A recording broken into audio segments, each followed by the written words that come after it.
여러분 안녕하십니까? 오늘 또 참으로 좋은 날입니다. 하나님께서 기쁨으로 채워주시기 바랍니다.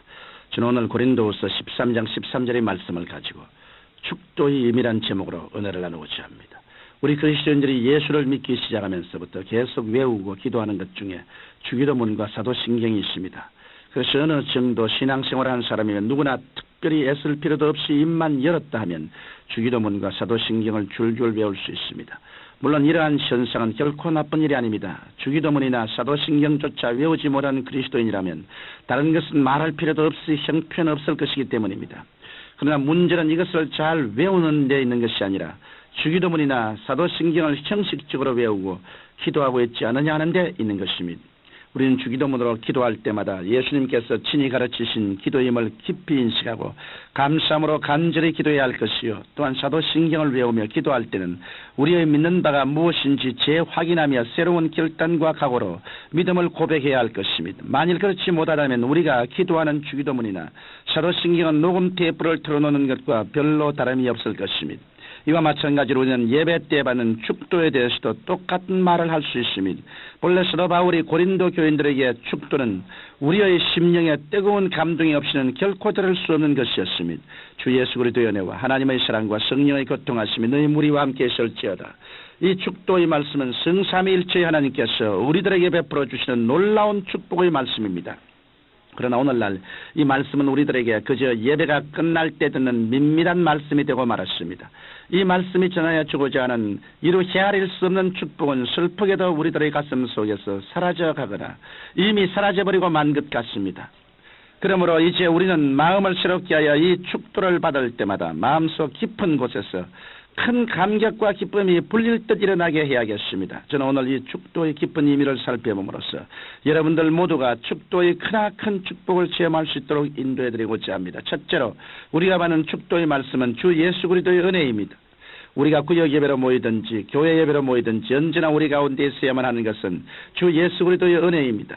교회에는 은혜가 있어야 합니다. 교회가 은혜가 없는 것이 율법적이고 도덕적이며 인간의 지식적으로만 모이면 사람들이 구태여 교회에 나올 까닭이 없습니다. 그러면 은혜란 무엇일까요? 은혜란 말은 옛날 헬라 사람들이 지극히 아름답게 사용하던 말입니다. 그들은 처음에 사물 속에 포함되어 있는 아름다운 품성이 그것을 듣거나 보는 사람에게 기쁨을 줄 때 이것을 은혜라고 불렀고, 이 말이 점차 확대되어 아름다운 일이나 생각, 행동, 나아가 사람에게까지도 이 말을 사용하였습니다. 그래서 결국 은혜란 보기에도 아름답고 듣기에도 아름답고 같이 있어서 마음의 기쁨과 즐거움을 주는 것을 은혜라고 하였던 것입니다. 이러므로 우리가 교회에 와서 찬송 부르고 하나님의 말씀을 듣고 난 다음에 더 교회에 있고 싶고 하나님의 말씀을 더욱 사모하는 마음이 생기고 마음의 기쁨과 평안이 오면 우리는 은혜를 받은 것입니다. 이와 같이 예수 그리스도의 은혜가 우리에게 임하면 우리의 영혼 속에 주님이 주시는 형언할 수 없는 아름다움이 물밀듯이 다가오고 죄사함의 기쁨과 구원의 축복이 넘쳐나게 됩니다. 차디 찾던 우리의 마음속에 훈훈한 은혜의 바람이 불어오게 되는 것입니다. 그래서 주 예수 그리스도의 은혜라는 말을 들을 때 감격하게 되고 감사하게 되며 감탄하게 됩니다. 이와 같이 주 예수 그리스도의 은혜라는 말은 민밀하고 무감동적인 마음으로는 도저히 들을 수 없는 지극히 아름다운 말씀인 것입니다. 둘째로 우리에게 주시는 축도의 말씀은 하나님의 사랑입니다. 사랑에는 여러 가지가 있습니다. 부모가 자기의 자녀를 생명같이 사랑하는 부모의 사랑과 남녀가 서로 이성을 그리워하고 사랑하는 이성 간의 사랑과 친구 간에 서로 나누는 사랑 등이 있습니다. 그러나 이 모든 인간적인 사랑은 도저히 하나님의 사랑에 견줄 수 없습니다. 그것은 부모의 사랑은 자기 자식에게만 한하고 이성의 사랑은 극히 이기주의적이며 친구 간의 사랑도 자신에게 기쁨을 주지 못할 때는 깨어지고 말기 때문인 것입니다.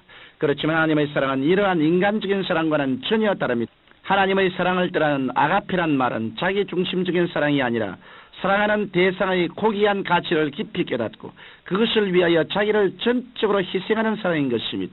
하나님께서는 이러한 사랑을 범죄한 우리 인간들에게 베풀어 주셨습니다. 하나님께서는 하나님을 배반하고 깊은 죄악에 빠져 추악한 생활을 하고 있던 우리들을 아가페의 사랑, 즉 조건 없는 무조건적인 사랑으로 사랑하사 그 아들을 희생시킴으로 우리를 구원하신 것입니다. 이것이 하나님의 사랑입니다.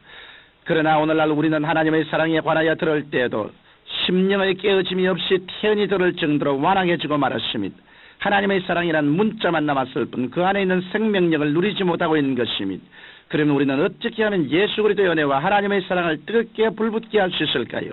우리는 다음의 축도 말씀에 이에 대한 흡족한 응답을 얻을 수 있습니다. 셋째로 우리에게 주신 축도의 말씀은 성령의 교통하심입니다. 우리는 성령님과의 교통을 통하여 예수 그리스도의 은혜와 하나님의 사랑을 뜨겁게 충만히 체험할 수 있습니다.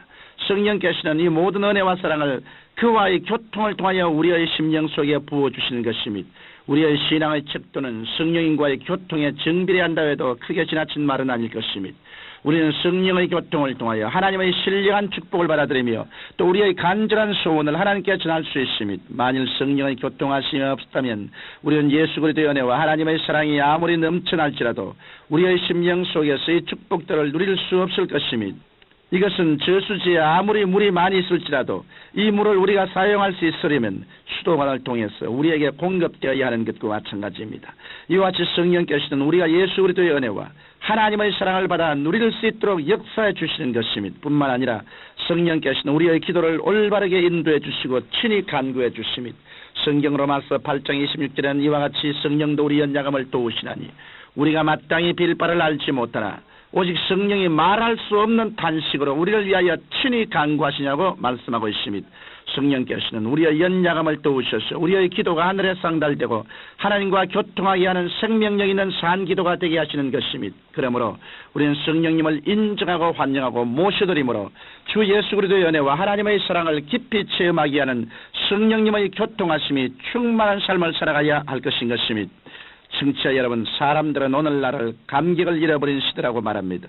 세상은 갈수록 복잡해지지만 마음은 자꾸만 공허해지고 사람들은 무수히 많아졌지만 사랑은 점점 식어져 서로 외로움에 몸부림칩니다. 그러나 성령님과의 교통하심을 통하여 주 예수 그리스도의 은혜와 하나님의 사랑을 체험할 때 우리의 마음속에는 사랑과 기쁨이 넘쳐나고 감격과 눈물이 솟구쳐 흐르게 되는 것입니다.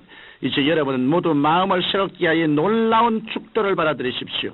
주 예수 그리스도의 은혜와 하나님의 사랑과 성령의 고통하심이 여러분과 함께 계실지어다. 살아계신 아버지 하나님이시여, 우리의 신앙생활에 성삼위일체 하나님의 그 독특하신 역사와 능력을 모두 체험하게 도와주시옵시고 산 능력 있는 신앙인들이 다 되게 도와주옵소서. 예수님 이름으로 기도합니다. 아멘.